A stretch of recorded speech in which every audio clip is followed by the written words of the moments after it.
أول يوم كلية وأول إحساس إنك تايه ومش فاهم حاجة، دي أول سلسلة معانا اللي فيها هنتكلم عن إزاي تستغل الجامعة بأكبر شكل ممكن. أنا أحمد أيمن جاي أكلمك من واقع خبرتي في سوق العمل بقالي 6 سنين في مجال السوفت وير، وفي نفس الوقت طالب في هندسة. أول مشكلة معانا هي التوهان في مرحلة الجامعة.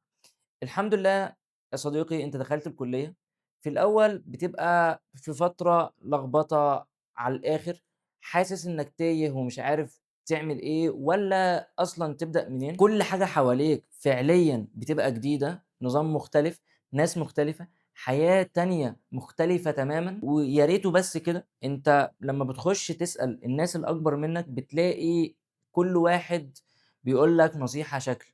واحد ييجي يقول لك ما تشغلش نفسك بالكلية، واحد تاني ييجي يقول لك لا يا معلم ركّز في الكلية علشان دي الأساس، وتروح لأحمد أيمن ييجي يقول لك يا باشا اهتم بالاتنين. ف فأنت بتبقى واقف ما بيننا، أنت مش فاهم تروح فين والّا تعمل إيه. بُص، هو لو جينا نحلّل طريق، فعليًا مش هتلاقي طريق غلط. بس هي فكرتها في إنك تكون محدد هدفك أنت صح. تعالَ بقى قدرًا نقول إنك قررت تمشي ورا أحمد أيمن. خلّينا نفكر مع بعض بشكل عملي شوية. أول حاجة أي ترم في الكلية هو متقسم ل5 فترات. بداية الترم، أسبوع الmid، أسبوع ما بعد الmid، العملي والfinal. تعالَ بقى على أحسن فترات في حياتك وللأسف بتضيع. بداية الترم، الفترة اللي هي ما بين الmid والعملي، الفترة اللي هي ما بين الmid والعملي، تالت فترة وهي الfinal. الfinal يا صديقي الfinal والله. بداية الترم وما بين الmid والعملي، الكلية بتبقى طالبة منك يا إما كويزات، وفعليًا هي بتبقى مش كتيرة كل فين وفين، يعني ممكن مثلًا في الأسبوع يا عم لو كويز هنقول لو في الأسبوع كويز فده برضه مش حاجة كتير، يا إما في محاضرة مهمة، يا إما وراك معمل بدرجات، واللي مهم جدًا إنك تحضر كل المعامل ما تغيبش لأن عليها درجات كتير جدًا. لو حسبتها هتلاقي الكلية بتمثّل 30% من وقتك، بدل ما تضيّعهم في لعب وخروجات، يا صاحبي اتعلّم مهارة ابنيها علشان تجيب لك فلوس قدّام، واللي بالفعل هنعرف إزاي نبني مهارة ونجيب فلوس منها في السلسلة ديّة. تالت فترة معانا وهي الfinal. يمكن تستغرب شوية الfinal، يا صاحبي الfinal هو مش وِحِش زي ما أنت فاكر. لو ربنا كرمك واشتغلت في شركة، الشغل هو مش بيقف وما ينفعش تعطّل الشغل. الميزة في الfinal إن بيبقى فيه وقت ما بين المواد، فتقدر تدخل كام meeting على كام task يخلصوا، فيعني الدنيا بتمشي يعني. أمّا بقى أسوأ أيام حياتك، فترة الmid والعملي. الفترتين دول لا بتعرف تشتغل ولا بتعرف تنام، فأنت لا تذاكر ولا تشتغل في الفترة دي تمامًا. أنت كثّف شغلك وتخلّص كل اللي وراك، وكمان شغل الفترة ديّة لو أنت شغال يعني، الفترة اللي هي بتاعة الmid وفترة العملي، عامةً الفترة دي بتبقى صغيرة أسبوع والّا حاجة، فبتبقى أصلًا عارف اللي وراك يعني. من هنا بقى نقدر نحدد إذا كنا أصلًا هنعرف نتماشى مع الكلية والّا لأ.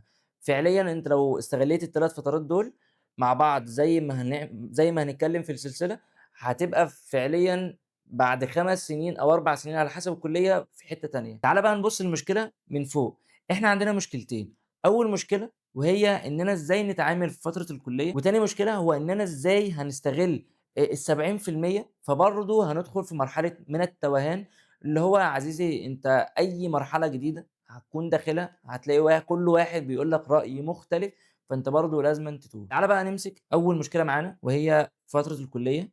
صدّقني الحل مش في إيدك أنت، الحل هو طبعًا بعد ربنا في إيد أصحابك.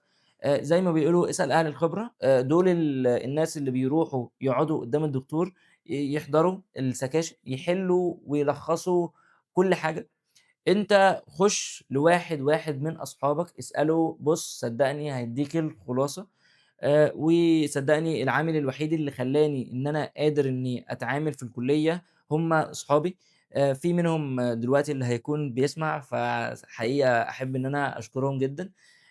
هم اللي قدروا إن هم يخلّوني إن أنا أعدّي سَنة الحمد لله من غير ما أشيل ولا مادة الحمد لله، بل بتقدير كويس جدًا كمان بالنسبة لي. يعني أنا تقديراتي التقدير العام بيبقى 70% وده بالنسبة لي حاجة فوق العظمة يعني. تاني حاجة واللي لازمًا تعملها، حاول تساعد أصحابك على قد ما تقدر، لإن الفترة ديّة ما حدش بيكون فايق لحد، بتبقى فترة ضغط على الكل، فما حدش هيساعد إلا لو في فعلًا credit ما بينكم. تالت حاجة وتحطها حلقة في ودنك، والدك أو أهلك هم مش مسؤولين إن هم يصرفوا عليك في الكلية ولا في أي وقت خلاص أنت بقيت معتمد على نفسك، مش مطالبين إن هم يدفعوا لك تمن الخروجات اللي أنت هتخرجها، مش مطالبين إن هم يدفعوا لك حجز الgym ولا النادي ولا أي حاجة، ده كتّر خيرهم إن هم بيدفعوا لك الفلوس، المواصلات، فلوس الكلية، كتّر خيرهم. أنت بقى لو شاطر إنّك تستغل إمكانيات أهلك على حسب بقى طبعًا، في إنّك إزاي توظّف الفلوس بدل ما هم يدفعوها لك في حاجات هي ما لهاش لازمة وتافهة، في إن هم يبنوا لك أو إنّك تبني مهارة فعلًا عندك، تروح كورس، تتعلّم أونلاين، ت ت ت تخرج تروح إيفنتات وتتعلّم. في حاجات كتير أوي جدًا تقدر توظّف فيها إمكانيات أهلك في إن هم يوصّلوك للي أنت عايزه، وده طبعًا هيبقى تكرُّمًا منهم ليك، تفضل حلقة في ودنك.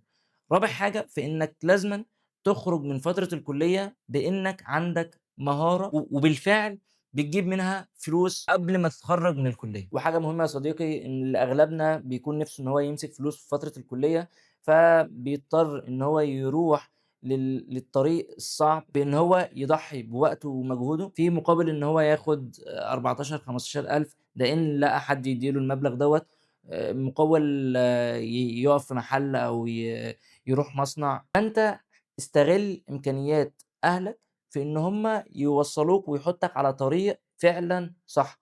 حاول تبني مهارة. تعالوا بقى نروح لتاني مشكلة معانا وهي بداية مرحلة جديدة من التوهان. فدي هتكون الجزء التاني من مشكلة التوهان في الجامعة. إحنا بنتكلم عن إزاي نساعد الطلاب في الجامعة، إزاي يستغلوها بأكبر قدر ممكن. فلو المحتوى عجبك ما تنساش تتابعنا، وكالعادة يا صديقي ما تنساش تصلي على النبي.